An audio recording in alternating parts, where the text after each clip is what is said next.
Sir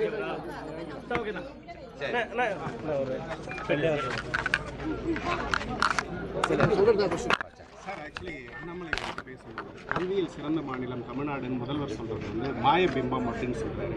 அதை பற்றி உங்களுடைய கருத்து? இல்லை, இது மாயபிம்பமாக இல்லையா அப்படிங்கிறது வந்து நாங்கள் ஒரு ப்ரூவன் ப்ராடக்ட்ஸ் வச்சுருக்கோம். சும்மாவே யாரும் சொல்லிட முடியாது. இன்றைக்கி இருக்கிற காலத்திலலாம் இன்றைக்கி உங்களுக்கே தெரியும், பத்திரிகை துறை ஊடகத்துறை சார்ந்திருக்கிற நண்பர்களிருந்து இன்றைக்கி இருக்கின்ற சோஷியல் மீடியா முதற்கொண்டு சொல்கிறேன் நான் ஈஸியாக. ஏன்னா இப்போ ஒவ்வொரு செக்ரட்டரியேட்லேயும் ஒரு ஆஃபீஸ் இருக்குது, அங்கேயும் தனியாக ப்ரெஸ் பீப்புளெலாம் இருக்கிறாங்க.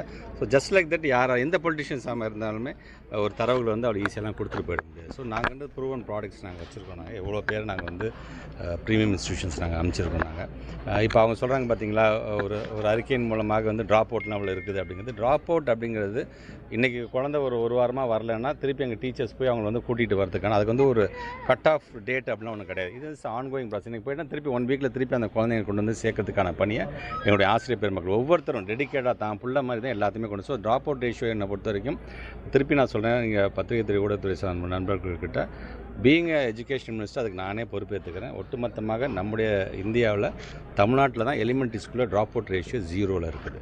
அதே மாதிரி ஹையர் செகண்டரி ஸ்கூலில் வந்து 7.7% இருக்குன்னா ஒட்டுமொத்த நேஷனல் ஆவரேஜ் 14%. அந்த 7.7 இருக்கக்கூடாது என்பதற்காக தான் சில பேர் பார்த்திங்கன்னா உங்களுக்கே தெரியும் ஐடிஐ போயிடுவாங்க, சில பேர் பாலிடெக்னிக் போயிடுவாங்க. ஸோ அந்த கணக்கெலாம் எடுத்து பார்த்தோம்னு சொன்னால் அதை விட அது கம்மியாகத்தான் இருக்கும் என்பது தான் நான் தெரிஞ்சு. ஸோ எதையுமே வந்து ஒரு விளம்பரத்திற்காக சொல்லக்கூடிய அரசாக நாங்கள் இல்லை என்பதை வந்து நான் பறைசாட்டுகிறேன். திருவள்ளூர் மாவட்டத்தில் 7ஆம் வகுப்பு மாணவர்கள் ஆமாம், மோகித் ரொம்ப ஒரு வேதனைக்குரிய செய்தி. ஒரு இடி மாதிரி நேச்சு இறங்குச்சு. வந்ததுலேருந்து ஒரு 3 முறை தமிழ்நாட்டு முதலமைச்சர் தொலைபேசியில் தொடர்பு கொண்டுட்டார். இது சார்ந்து என்ன நடந்துச்சு அப்படின்னு சொன்னாங்க. நம்ம விளக்கத்தையும் சொன்னோம். 2014, 2015 நபார்டு நிதியில் அந்த பள்ளிகள் கட்டப்பட்டது. அந்த பேரப்பட் வால் அது யாரும் பயன்படுத்தக்கூடாத இடத்துல யாரும் போகக்கூடாது என்பதற்காக கட்டுமான பொருட்கள்லாம் அங்கே குவிக்க வைக்கப்பட்டிருந்தது. அந்த கட்டுமான பொருட்கள் 2 நாட்களுக்கு முன்பாகத்தான் அங்கே வேலை செய்கிறாங்க. அது முழுமையாக அதை கிளியர் பண்ணி எடுத்துகிட்டு போயிருக்காங்க. கிளியர் பண்ணி எடுத்துகிட்டு போனதுக்கு முன்னாடி அது ஏதோ பாதுகாப்பு இடம் மாதிரியே என்று நினச்சி கொண்டு அந்த பிள்ளைங்க போய் அங்கே உட்காந்து படிக்கும்பொழுது எதிர்பாராத அந்த சம்பவம் நடந்திருக்குது. பட் என்னை பொறுத்த வரைக்கும் அந்த பள்ளி சார்ந்திருக்கின்ற அஜாக்கிரதையாக யார் இருந்தாலும் என்னை பொறுத்த வரைக்கும் அது வந்து அவங்க குற்றம் செய்ததாகத்தான் அதை நான் சொல்கிறேன். நான் பட் என்னையோ இப்போ எஃப்ஐஆர் பதிவு செஞ்சுருக்கோம். அதுக்கான ப்ராப்பர் என்கொயரி வந்திருக்குது. தமிழ்நாட்டு முதலமைச்சர் 3 லட்ச ரூபாய் நிதியுதவி என்ன தான் பணம் கொடுத்தாலும் போன உயிர் திரும்பி வரப்போவதில்லை. ஸோ அவங்க என்னென்ன கோரிக்கைலாம் வைக்கின்றார்களோ அது நம்முடைய தமிழ்நாட்டு முதலமைச்சர் கொண்டு சென்று அதை சரி செய்து தர வேண்டியது எங்களுடைய கடமை. அதே நேரத்தில் அந்த பையனுக்கு இன்னொரு சகோதரர் இருக்கிறதாக கூட சொல்லியிருக்காங்க.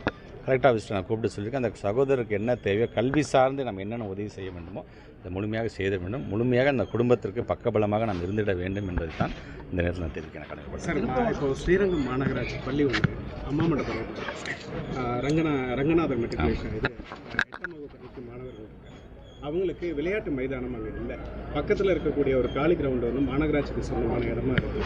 அதை கேட்டு ரொம்ப வருஷமாக அவங்க கேட்டுட்டு இருக்காங்க சார். ஆனால் முறையான அனுமதி அவங்களுக்கு கிடைக்காம ஒரு தடையிலேயே இருந்துருக்கு. அந்த மாணவர்களுக்கு நான் கண்டிப்பாக வந்து நான் அந்த கார்பரேஷனுக்கு சொன்ன விஷயம் ரொம்ப முக்கியமானது. ஏன்னா தமிழ்நாட்டோட துணை முதலமைச்சர் பீயிங் ஒரு ஸ்போர்ட்ஸ் மினிஸ்டராக இருக்கிறனால விளையாட்டுக்கு எவ்வளோ முக்கியத்துவம் தராருன்னு பார்க்குறோம். நம்ம நீங்கள் சொல்கிற மாதிரி அந்த இடம் சார்ந்து கார்பரேஷன் இருந்துச்சுன்னா நானே இப்போவே நான் உடனடியாக நம்ம கார்பரேஷன் கமிஷனர்கிட்ட பேசி அதுக்கு ஏதாச்சும் ஒரு வழிவகை செய்வதுக்கு என்னென்ன செய்ய முடியும் அதை கண்டிப்பாக செய்வேன். ஏன்னா பிள்ளைங்களை பொறுத்த வரைக்கும் விளையாட்டு நேரத்தில் விளையாடணும், படிக்கிற நேரத்தில் படிக்கணும்னு நினைக்கக்கூடியது தான். நான் திருவள்ளூரில் இருக்க மாவட்ட அதிகாரிகள்கிட்டையும் மக்கள் பிரதிநிதிகள்கிட்டையும் பேசுகிறேன். நேரத்துலேருந்து நாங்கள் தொடர்ந்து நம்முடைய கலெக்டர் சார் பிரதாப் ஐஏஎஸ் அவர்கிட்ட பேசியிருக்கோம். அதனுடைய சட்டமன்ற உறுப்பினராக இருக்கக்கூடிய அண்ணன் திருத்தணி சந்திரன் அவர்கள்ட்ட நாங்கள் பேசியிருக்கோம்.